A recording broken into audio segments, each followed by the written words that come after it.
Indonesia sebagai ketua dari kelompok ANOVA. Halo, perkenalkan nama saya Valeri Clara Laurencia. Saya sebagai anggota dari kelompok ANOVA. Halo, perkenalkan nama saya Yuni Azari. Saya sebagai anggota dari kelompok ANOVA. Perkenalkan, nama saya Syifa Frenisa sebagai anggota dari kelompok ANOVA. Baik, Assalamualaikum warahmatullahi wabarakatuh. Perkenalkan, nama saya Ria Rizky Saputri dari kelompok Litbang ANOVA. Di sini saya akan melanjutkan penjelasan dari Kak Syifa, yaitu saya akan menjelaskan contoh kasus ANOVA. Yang pertama ada satu arah data sama, dan yang kedua ada satu arah data tidak sama. Silahkan didengarkan ya. Halo semuanya. Perkenalkan, nama saya Ignatius Dewanto Indrajaya. Di sini saya sebagai programmer dari kelompok ANOVA. Perkenalkan, saya Valeri. Kali ini saya akan menjelaskan tentang pengertian ANOVA, ciri-ciri ANOVA, serta asumsi-asumsi ANOVA. ANOVA merupakan singkatan dari Analysis of Variance. Ditemukan oleh seorang ahli statistik yang bernama Ronald Elmer Fisher pada tahun 1920. Distribusi F atau ANOVA ini digunakan untuk menguji perbedaan rata-rata hitung dari 3 atau lebih populasi. Rata-rata populasi-populasi tersebut diuji apakah sama atau tidak sama. ANOVA juga digunakan untuk menguji rata-rata nilai tengah dari 3 atau lebih populasi secara sekaligus. Dan populasi tersebut diuji apakah rata-rata atau nilai tengah tersebut sama atau tidak sama. Selanjutnya, ciri-ciri dari ANOVA yaitu yang pertama, nilai F selalu positif. Yang kedua, distribusi F adalah distribusi kontinu yang mendekati sumbu X tetapi tidak pernah menyentuhnya. Yang ketiga, kemencengannya positif. Dan yang terakhir yang keempat, didasarkan pada 2 derajat kebebasan. Selanjutnya, kita masuk ke asumsi-asumsi ANOVA. Yang pertama, populasi-populasi yang diteliti memiliki distribusi normal. Yang kedua, populasi-populasi tersebut memiliki varians yang sama.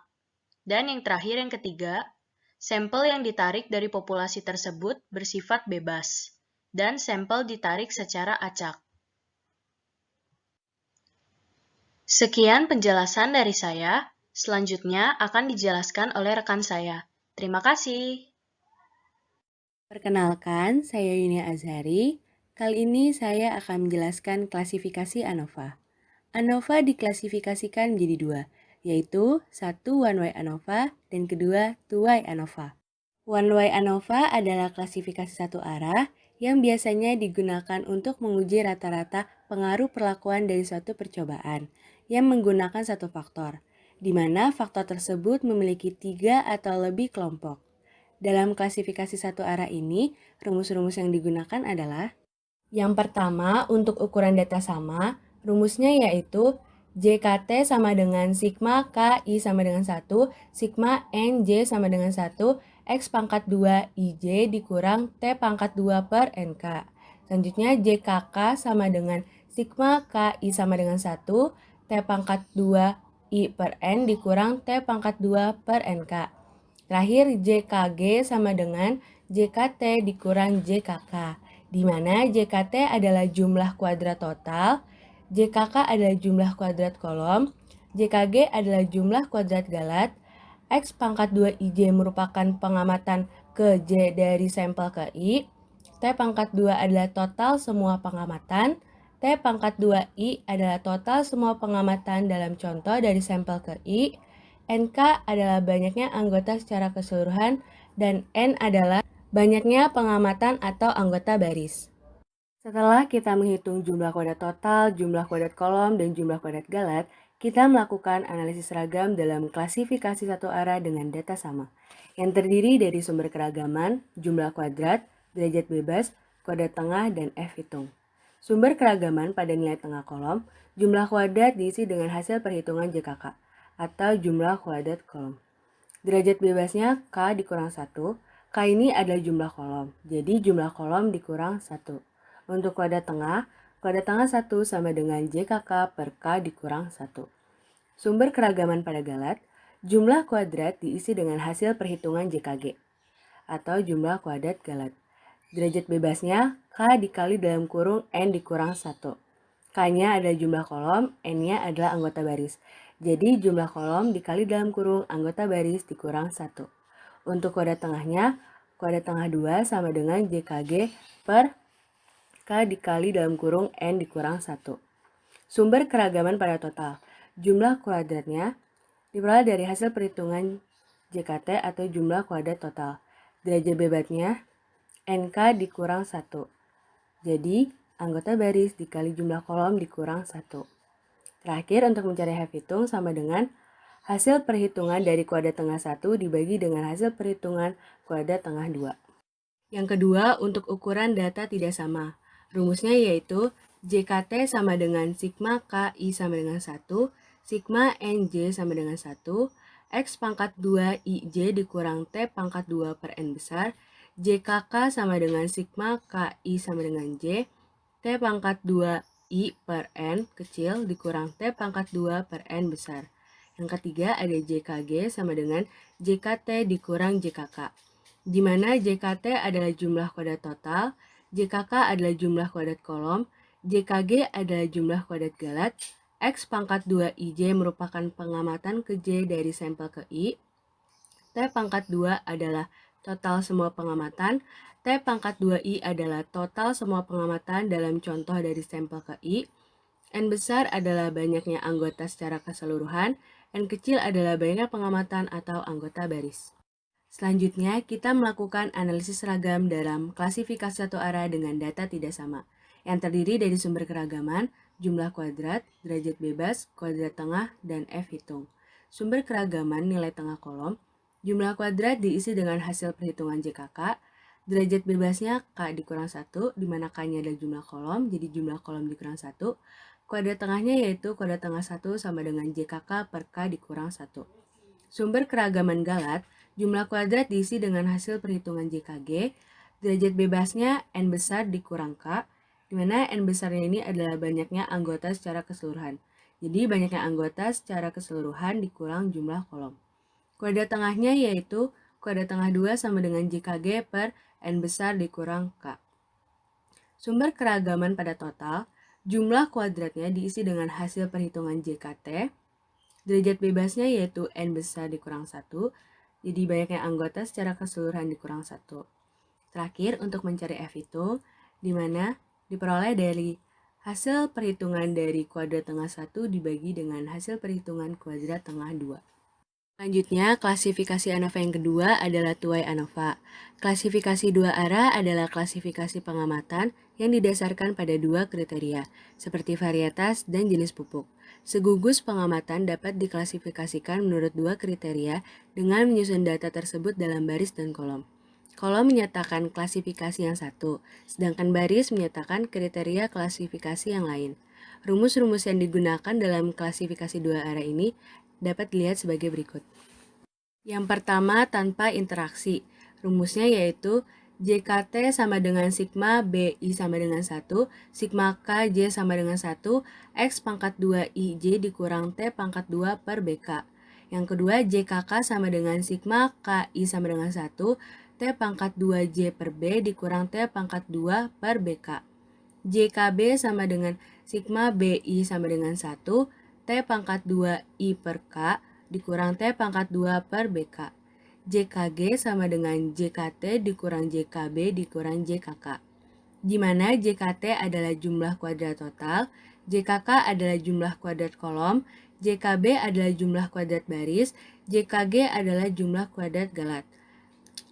X pangkat 2 IJ merupakan pengamatan ke J dari sampel ke I, T pangkat 2 merupakan total semua pengamatan, T pangkat 2I merupakan total semua pengamatan dalam contoh dari sampel ke I, T pangkat 2J merupakan jumlah atau total pengamatan pada kolom, K sama dengan jumlah kolom, B sama dengan jumlah baris, dan BK sama dengan jumlah kolom dan baris. Selanjutnya, kita melakukan analisis seragam dalam mengklasifikasi dua arah tanpa interaksi, yang terdiri dari sumber keragaman, jumlah kuadrat, derajat bebas, kuadrat tengah, dan F hitung. Sumber keragaman pada nilai tengah baris, jumlah kuadrat diisi dengan hasil perhitungan JKB atau jumlah kuadrat baris. Derajat bebasnya yaitu B dikurang 1. B-nya adalah jumlah baris, jadi jumlah baris dikurang 1.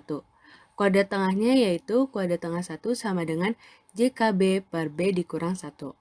Sumber keragaman pada nilai tengah kolom, jumlah kuadrat diisi dengan hasil perhitungan JKK atau jumlah kuadrat kolom.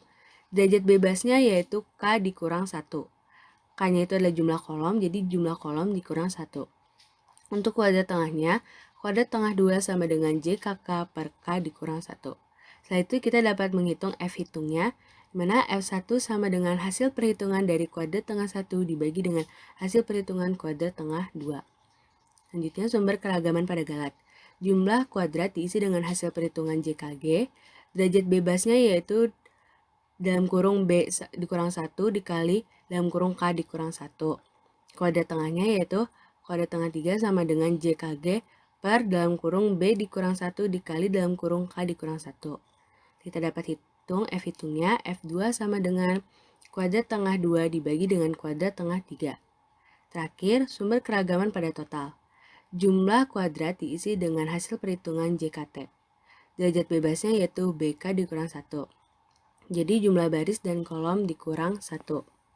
Sekian penjelasan dari saya, selanjutnya akan dijelaskan oleh rekan saya. Terima kasih.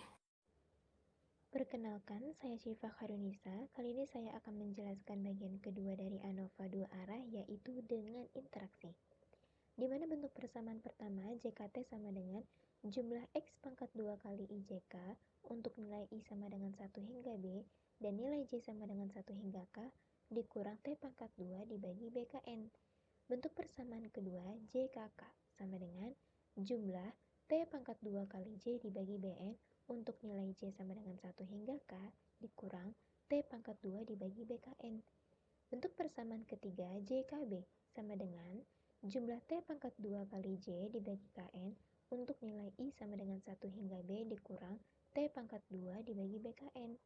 Bentuk persamaan keempat, JK kali BK sama dengan jumlah T pangkat 2 kali IJ dibagi N untuk nilai I sama dengan 1 hingga B dan nilai J sama dengan 1 hingga K dikurang jumlah T pangkat 2 dibagi KN untuk nilai I sama dengan 1 hingga B dikurang jumlah T pangkat 2 kali J dibagi Bn untuk nilai J sama dengan 1 hingga K dan ditambah T pangkat 2 dibagi BKN. Bentuk persamaan terakhir, JKG sama dengan JKT dikurang JKB dikurang JKK dikurang JK kali BK.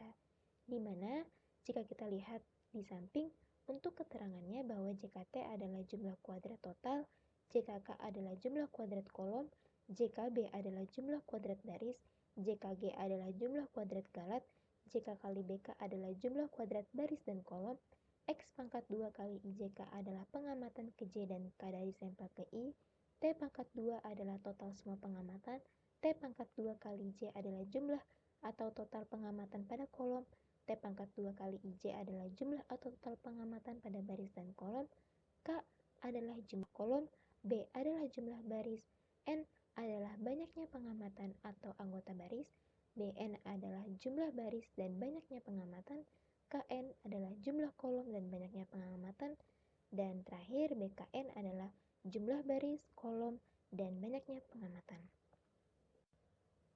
Pembahasan selanjutnya adalah tabel analisis seragam dalam klasifikasi dua arah dengan interaksi, di mana pada sumber keragaman terdapat nilai tengah baris, nilai tengah kolom, interaksi, galat, dan total. Kemudian, pada jumlah kuadrat terdapat JKB atau jumlah kuadrat baris, JKK atau jumlah kuadrat kolom, JK kali BK atau jumlah kuadrat baris dan kolom, JKG atau jumlah kuadrat galat, dan JKT atau jumlah kuadrat total. Berikutnya, pada derajat bebas, terdapat bentuk persamaan pada nilai tengah baris sama dengan B kurang 1, bentuk persamaan nilai tengah kolom sama dengan K kurang 1, bentuk persamaan interaksi sama dengan buka kurung B kurang 1 tutup kurung dikali buka kurung K kurang 1 tutup kurung. Bentuk persamaan galat sama dengan B kali K dikali buka kurung N kecil kurang 1 tutup kurung, dan bentuk persamaan total sama dengan BKN dikurang 1. Selanjutnya kuadrat tengah. Dengan bentuk persamaan pada nilai tengah baris adalah S1 pangkat 2 sama dengan JKB dibagi B kurang 1. Bentuk persamaan nilai tengah kolom adalah S2 pangkat 2 sama dengan JKK dibagi K kurang 1. Bentuk persamaan interaksi adalah S3 pangkat 2 sama dengan JK kali BK dibagi buka kurung B kurang 1 tutup kurung dikali buka kurung K kurang 1 tutup kurung. Bentuk persamaan galet adalah S4 pangkat 2 sama dengan JKG dibagi B kali K dikali buka kurung N kecil kurang 1 tutup kurung. Terakhir, F hitung, di mana untuk bentuk persamaan nilai tengah baris adalah F1 sama dengan S1 pangkat 2 dibagi S4 pangkat 2. Bentuk persamaan nilai tengah kolom adalah F2 sama dengan S2 pangkat 2 dibagi S4 pangkat 2. Dan untuk bentuk persamaan interaksi dan galat adalah F3 sama dengan S3 pangkat 2 dibagi S4 pangkat 2. Pembahasan berikutnya adalah langkah-langkah pengujian hipotesis. Terdapat 8 langkah-langkah dalam pengujian hipotesis dalam distribusi F atau ANOVA dengan klasifikasi satu arah atau dua arah adalah sebagai berikut.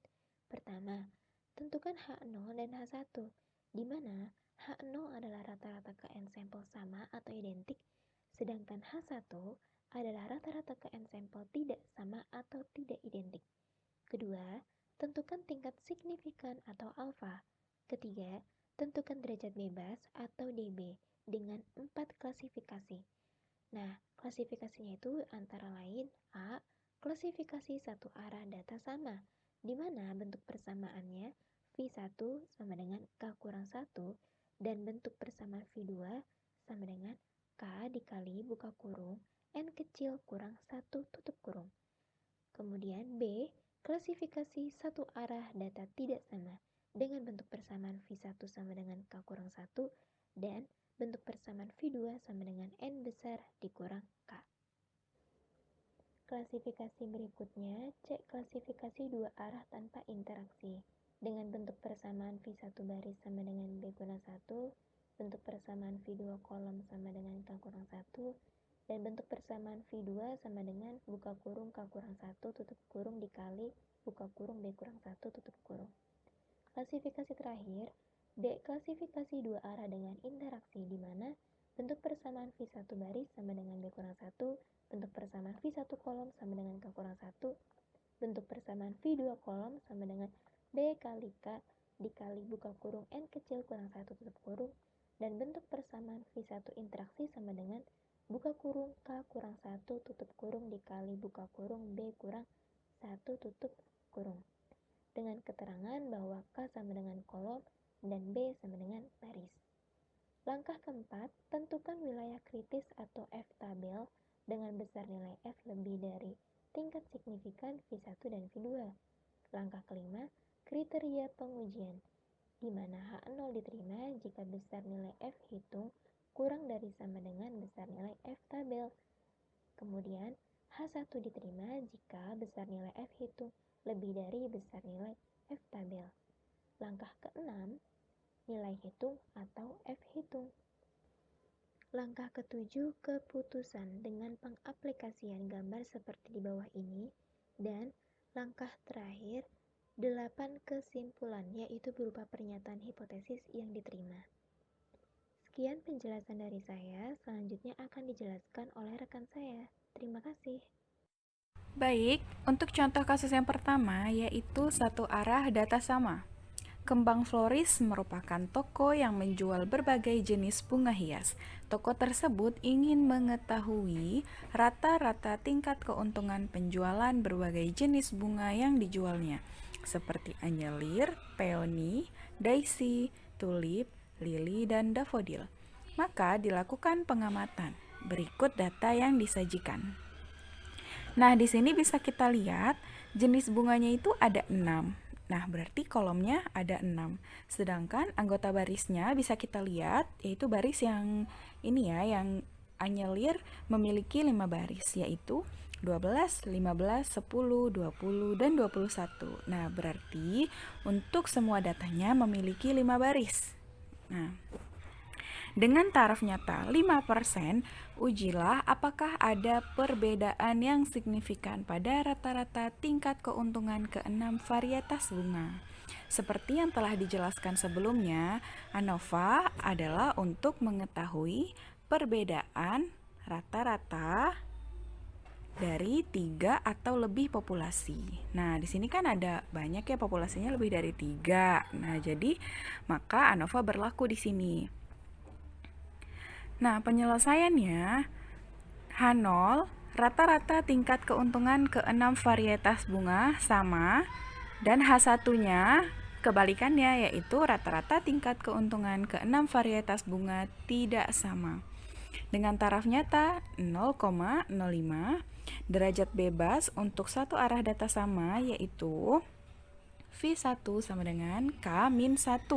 Nah, sama dengan 6-1, yaitu 5. Kenapa bisa 6? Nah, coba kita lihat di sini. Nah, ada 6 ya, anyelir, peony, daisy, tulip, lili, dan daffodil. Ada 6 varietas bunga. Nah, jadi V1-nya 5 dan V2-nya sama dengan K dikali N-1. Sama dengan kita input K-nya yaitu 6, kemudian dikalikan dengan N-1. N itu apakah? N itu anggota baris. Anggota barisnya seperti yang tadi saya bilang, ada 5 ya. Jadi 6 dikali 5 min 1, 6 dikali 4 sama dengan 24. Untuk daerah kritisnya bisa kita lihat di F tabel, yaitu 0,05, 5, 24. Daerah kritis di F tabelnya adalah 2,62. F tabelnya akan disediakan di akhir slide ini dan di modul juga ada. Biasanya di soal juga nanti disediakan. Nah, untuk kriteria pengujiannya, H0 diterima jika F hitung lebih kecil dari sama dengan F tabel. Nah, berarti kan di sini F tabelnya 2,62 ya. Kalau nanti F hitungnya lebih kecil dari sama dengan daripada si F tabelnya, maka H0 yang diterima. Kalau F hitung lebih besar daripada F tabel, H1 yang diterima gitu ya. Nah, sekarang kita mencari nilai hitung. Ada JKT, JKK, dan JKG. Untuk mencari JKT, kita masukkan semua data-datanya, yaitu 12 kuadrat ditambah 15 kuadrat, 10 kuadrat, tambah 20 kuadrat, tambah 21 kuadrat, ditambah 10 kuadrat, sampai ditambah 22 kuadrat, kemudian dikurang 480 kuadrat dibagi 30. Nah, kalau masih ada yang bingung ini angkanya berasal dari mana? Semuanya berasal dari tabel. Coba kalian lihat di sini kan di dalam kurung yang pertama di sini ada 12 kuadrat ditambah 15 kuadrat sampai 22 kuadrat. Itu berasal dari isi datanya. Nih ya, bisa kita lihat nih. Dari 12 kuadrat, 15 kuadrat ke bawah ya, 10 kuadrat, 20 kuadrat, 21 kuadrat. Nah, semuanya dijumlahkan nih sampai data daffodil, yaitu sampai akhirnya nih 22 kuadrat. Nah, kemudian di sini kan dikurang 480 kuadrat per 30. 480-nya dari mana, Kak? 480-nya dari total keseluruhannya nih di sini ya. Ada 480 kuadrat per 30. 30-nya dari mana? 30-nya itu adalah jumlah kolom dikali dengan jumlah baris. Tadi jumlah kolomnya berapa? 6. Jumlah barisnya 5. Berarti 6 dikali 5 30 gitu ya. Nah, hasilnya adalah 8.276 dikurang 7.680. Jawabannya adalah 596 ya. Itu untuk JKT-nya atau jumlah kuadrat total. Untuk JKK-nya yaitu, nah ini kan jumlah kuadrat kolom. Coba perhatikan di sini angkanya ada 78 kuadrat, 80 kuadrat ditambah 82 kuadrat sampai ditambah 80 kuadrat dibagi 5 dikurang 480 kuadrat per 30. Nah, ini asalnya dari jumlah kuadrat kolom yang di bawah nih, yang di bold 78, 80, 82, 82, 78, 80. Nah, itu semuanya dipangkatkan dapatkan, yaitu hasilnya adalah 7.683,2 dibagi 7.680. Hasilnya adalah 3,2. Untuk JKG atau jumlah kuadrat Galat itu adalah JKT min JKK. Ya, jadi 596 dikurang 3,2 hasilnya adalah 592,8. Nah, untuk tabelnya bisa kita perhatikan di sini. Untuk jumlah kuadratnya kita masukkan 3,2 dan 592,8, yaitu 3,2 berasal dari JKK atau jumlah kuadrat kolom dan 592,8 berasal dari JKG atau jumlah kuadrat Galat ya. Bacanya dari atas ke samping ya. Jadi 3,2 jumlah kuadrat nilai tengah kolom. 592,8 jumlah kuadrat Galat gitu ya. Untuk derajat bebasnya kita masukkan V1 dan V2-nya tadi 5 dan 24 nih ya. Nah, 5 dan 24. Oke, untuk kuadrat tengahnya itu adalah berasal dari jumlah kuadrat dibagi dengan derajat bebas.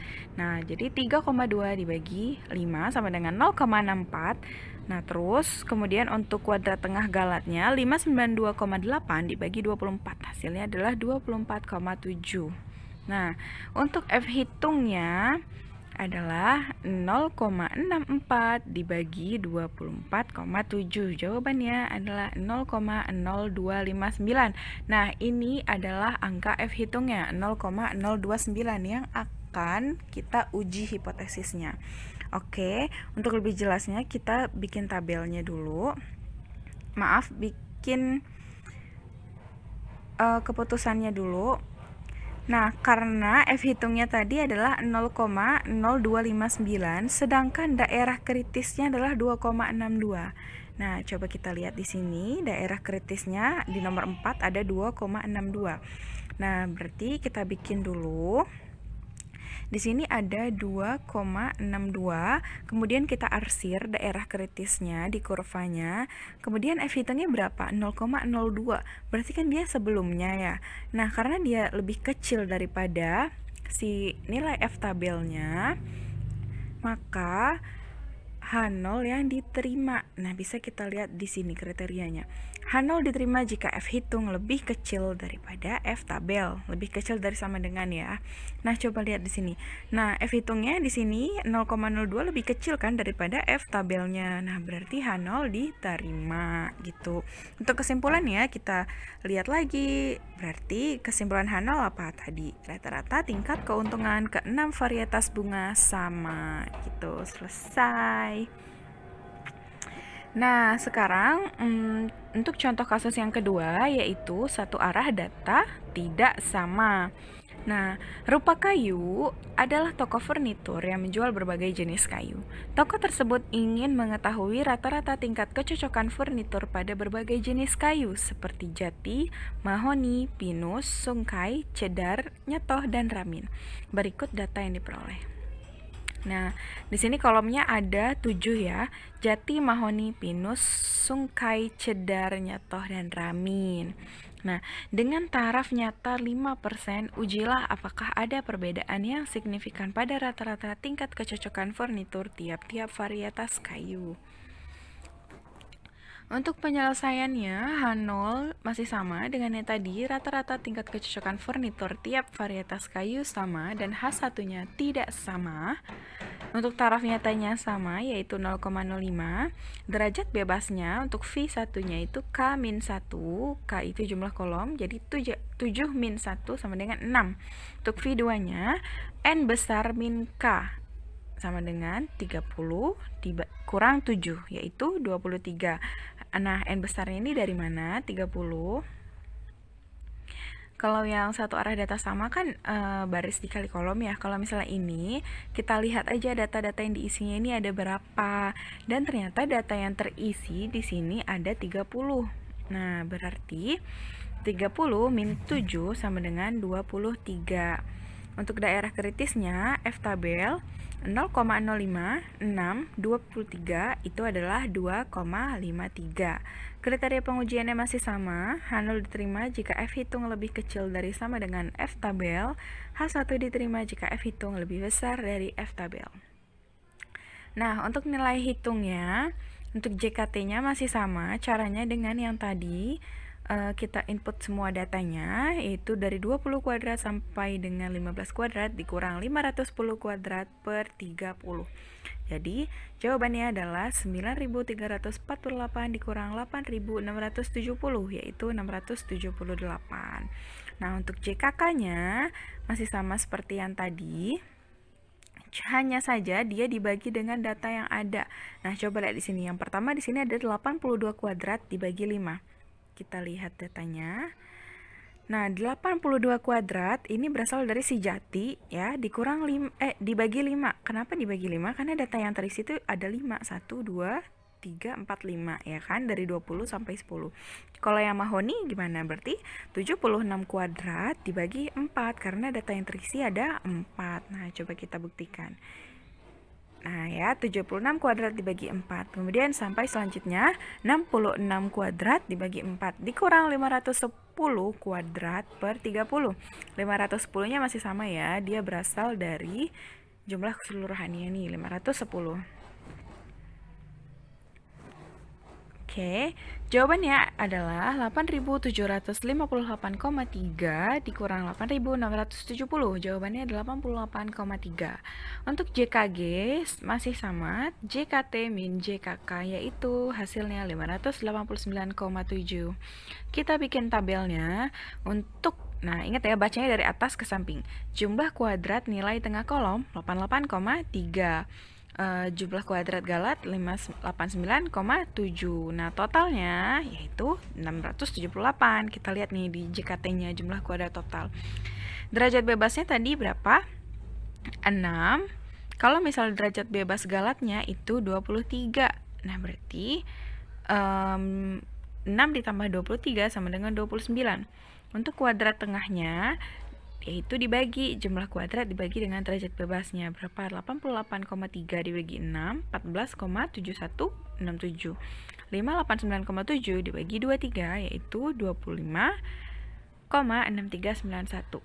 Nah, untuk F hitungnya kuadrat tengah nilai tengah kolom dibagi kuadrat tengah galat. Berarti 14,7167 dibagi 25,6391 hasilnya adalah 0,574. Nah, kita lihat di sini kurvanya masih sama seperti yang tadi. Karena F hitungnya adalah 0,574 dan itu jelas lebih kecil daripada 2,53. 2,53-nya berasal dari daerah kritis ya. Berarti H0 diterima dan H1 ditolak. Kesimpulannya, rata-rata tingkat kecocokan furnitur tiap-tiap varietas kayu sama. Nah, jadi sampai sini semoga semuanya bisa paham dengan penjelasan saya tentang contoh soal ANOVA atau contoh kasus ANOVA. Jika ada yang tidak mengerti atau ingin ditanyakan, bisa ditanyakan kepada kakak tutornya ya. Cukup sekian dan terima kasih. Terima kasih yang sudah menonton videonya sampai sini. Semoga kalian suka. Sekian dari kelompok ANOVA. Wassalamualaikum warahmatullahi wabarakatuh.